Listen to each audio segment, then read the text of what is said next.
Hey guys, welcome back to the show. Man, I have talked to some pretty spectacular PTAs over the past couple of weeks, and there's just so many people frustrated and burnout, and so many people wanting information on perhaps trying to stay in our field and advancing their career, or perhaps stepping away from our field. And oh, it just really hurts to see people stepping away, but I totally get it. But what I want you to know, guys, is you have choices.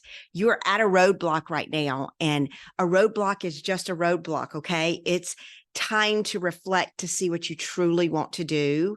So today, in today's show, I want to talk about how a PTA that is considering stepping away from being a PTA, that's perhaps looking into becoming a massage therapist. I want to talk about the difference in the roles, the responsibilities. I want to give you some insight in kind of what that shift in income is going to be, how much it's going to cost you in time and money. So let's get ready. Let's dive into this topic. And I hope this helps you guys. So, a massage therapist and a physical therapist assistant, they're both healthcare professionals who work in the field of therapeutic care. Okay.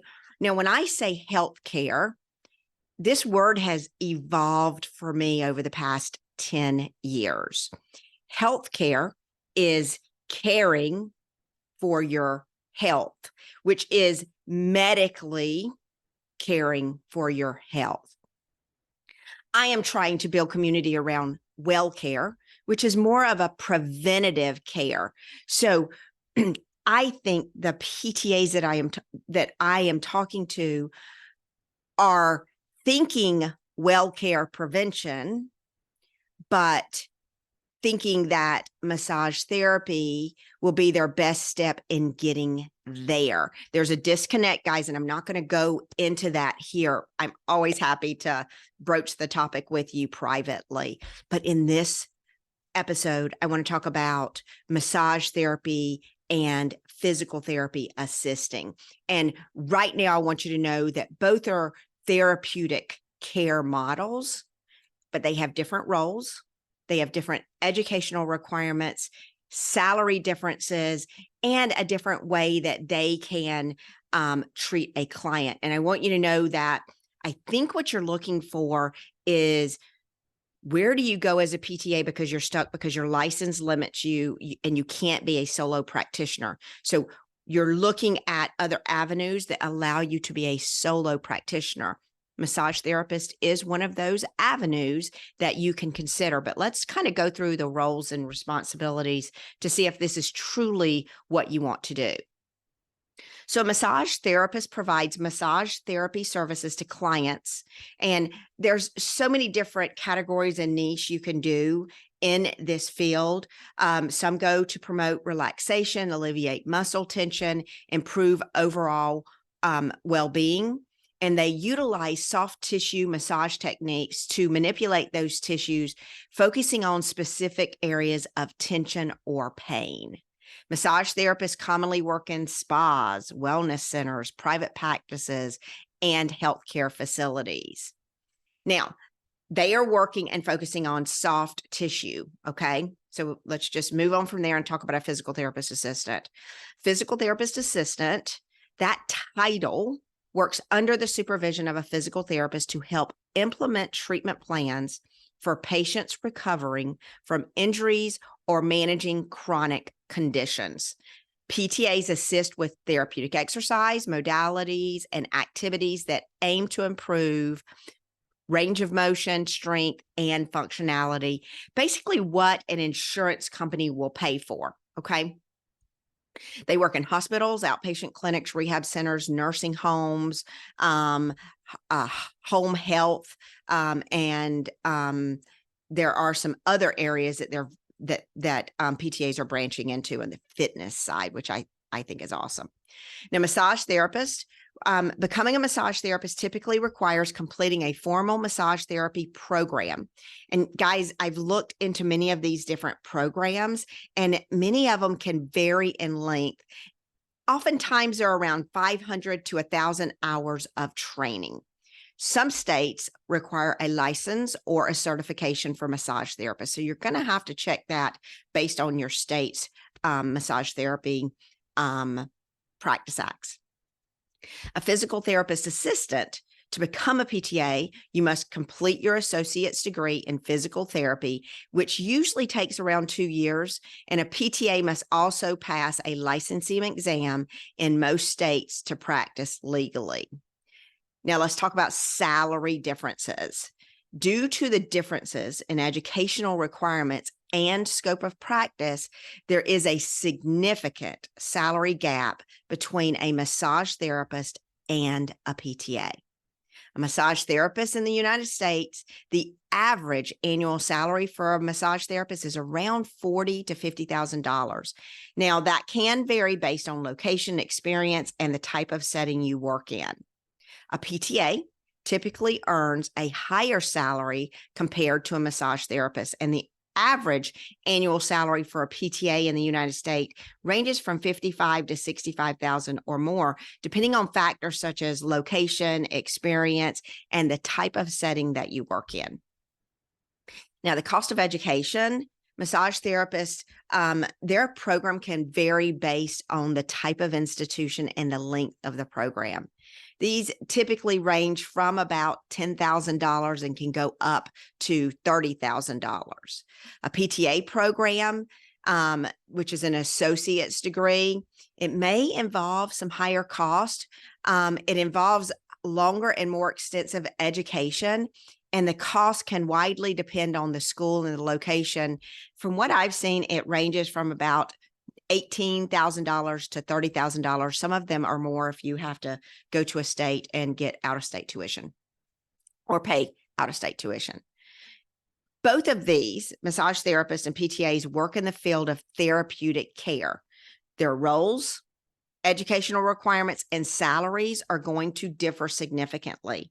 PTAs have more specialized and advanced roles in the rehabilitation process.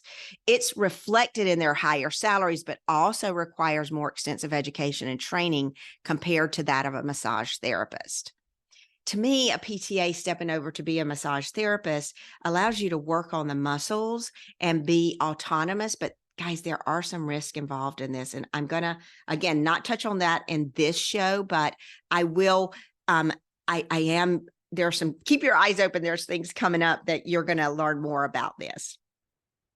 PTAs that are looking into training to become a licensed massage therapist typically are doing so because they don't feel like they can provide the one-on-one care they can provide like a massage therapist can.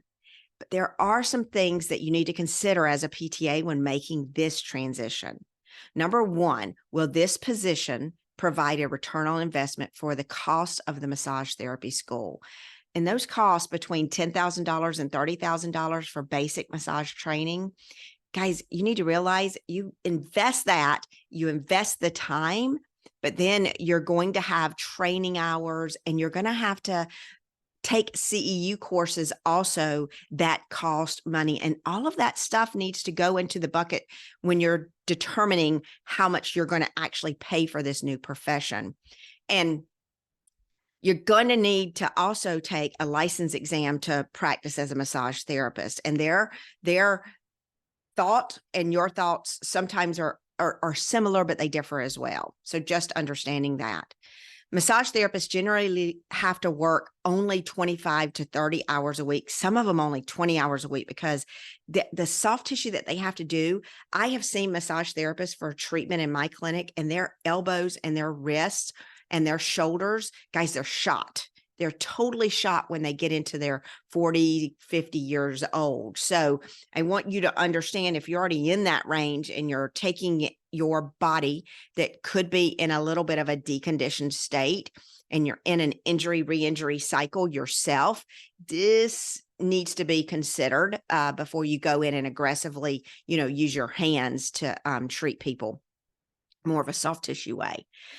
Most PTAs turn massage therapists will work PRN as a PTA to bridge the salary gap difference. So as a massage therapist, if you're making, your $40,000 a year and you're working 20 hours and literally your body can't take more than that, you're probably going to have to supplement as a PRN PTA to be able to satisfy some of those higher salary ranges that you're going to want to get. Now, some hidden cost for PTAs turned licensed massage therapists. When you want to start a solo practice and work alone, you're going to have to spend more money to learn business. You're going to have to learn how to sell your services and marketing. And guys, I'm just going to tell you, I have interviewed massage therapists, and their profession right now is also struggling in a different way. They're struggling with the fact that massage therapists don't want to work they call them the massage therapy meals. And those are the meals that are franchises that they're working for, that they get a low salary. They do get paid tips, but they can only work 20 to 25 hours a week. So financially, they're not making enough money, and they're getting burned out. So they're going out on their own, but they are failing because they don't know the basic business, sales, and marketing. And that too cost tons of money. Guys, I'm not even going to tell you what I spent. It's more than you would ever dream of that I spent learning business, sales, and marketing over the past 10 years. So you have to add those costs in, because you're going to get to a point where you get burned out working in a system that limits you, and you're going to want to step out to be a solo practice owner. Now, this can come at high learning costs, because most trainings for business start at $5,000. And guys, they may give you a piece of your business puzzle, but then you're going to have to learn sales, and that's going to be another $4,000 or $5,000. You're going to have to learn marketing. That's going to be another $4,000 or $5,000. And as you're just throwing dollars out there to learn more, those costs can creep up to $50,000, $60,000. And we'll only teach you portions of what you need to know. You're going to also incur time in learning the sales, marketing, and business, so that you can be set up for success and not feel burned out at the end of the day. The cost of opening a practice may be low initially, but some cons would be the time that it takes to fill your initial schedule. Okay, so lots of stuff to consider there. Another thing a PTA turned licensed massage therapist should consider is if, as a LMT, you will have limitations in what you can do to help people. Guys, we have found in our clinic, soft tissue alone does not fix the root cause of pain and tightness, and it doesn't do it fast. Most people are looking, and when I say people, I'm talking about clients, consumers that have pain and tightness. They're looking for results that are longer lasting.